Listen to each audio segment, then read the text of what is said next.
पहला दिन तो जो था न्यूजीलैंड वर्सेस इंडिया के फ़र्स्ट टेस्ट का, वो तो वॉश आउट हो चुका है ड्यू टू रेन।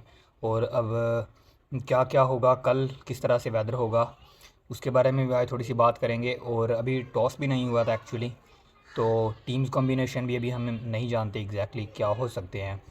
तो अगर हम बात करें टीम कॉम्बिनेशन की, बात से शुरुआत कर ली जाए।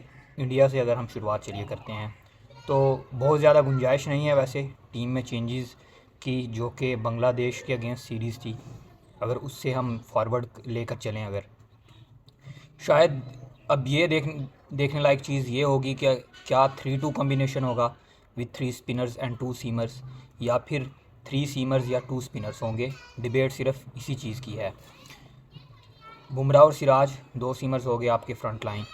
एंड अगर तीसरा सीमर अगर आकाशदीप खेलते हैं तो फिर वो ऑब्वियसली अक्षर पटेल नहीं खेल पाएंगे।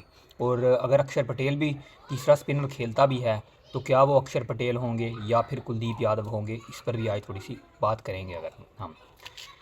तो सबसे पहले तो पिच की बात की जाए, बेंगलुरु में चिन्नास्वामी में जो पिच हो सकती है, आई थिंक के फास्ट के लिए, सीमर्स के लिए हेल्पफुल हो सकती है।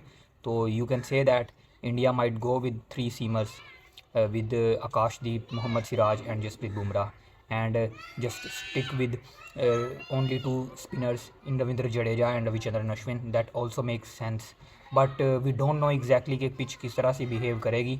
और आई थिंक मुझे जिस तरह से लगता है सीमर्स के लिए भी हेल्प होगी, स्पिनर्स के लिए तो ऑब्वियसली रहने वाली है, चाहे आप इंडिया के किसी भी पार्ट में चले जाओ।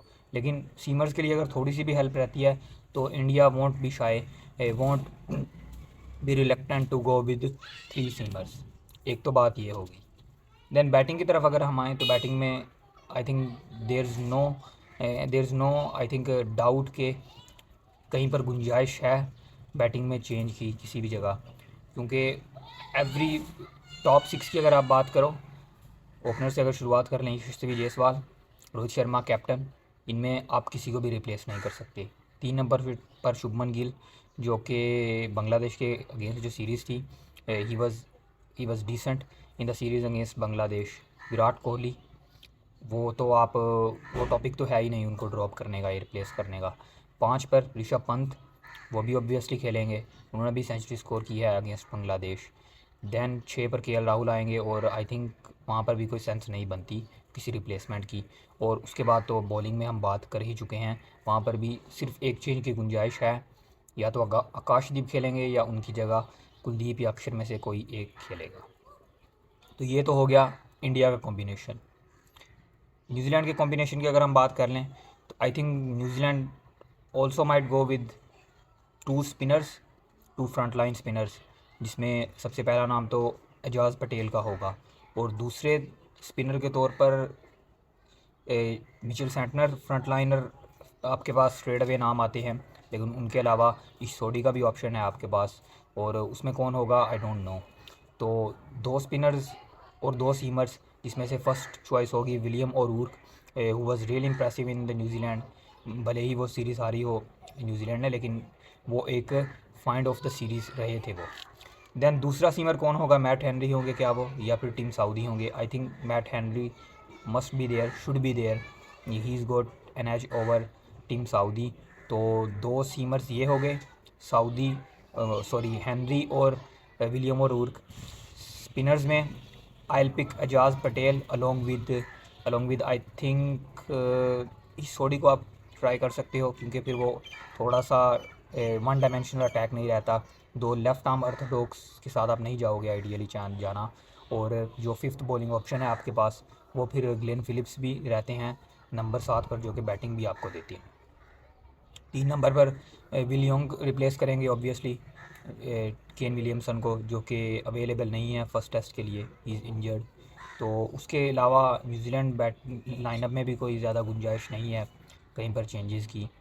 तो अगर हम बात कर लें किसका एज है इस मैच में, तो India is definitely favourites to win this match, क्योंकि जो मोमेंटम है इंडिया के पास दैट इज़ सरियल।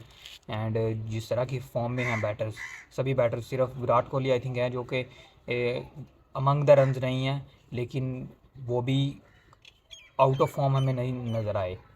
चाहे रन्स ना आए हों, लेकिन मुझे लगता है कि दूर नहीं है उनसे भी ज़्यादा ज़्यादा रन्स, वो भी कर लेंगे किसी ना किसी मैच में रन्स। उसके बाद बॉलिंग बहुत अच्छी है।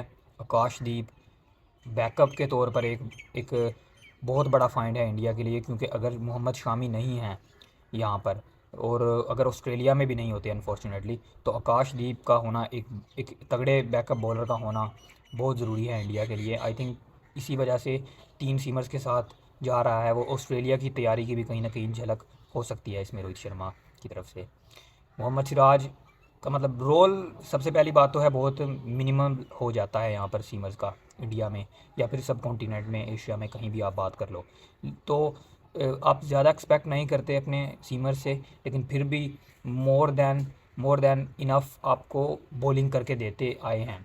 चाहे वो बुमराह की बात कर लो, आप आकाशदीप की बात कर लो, सिराज भी डिसेंट बॉलिंग करके देते हैं, चाहे वो इतनी आउट क्लास ना हो, but he remains also decent.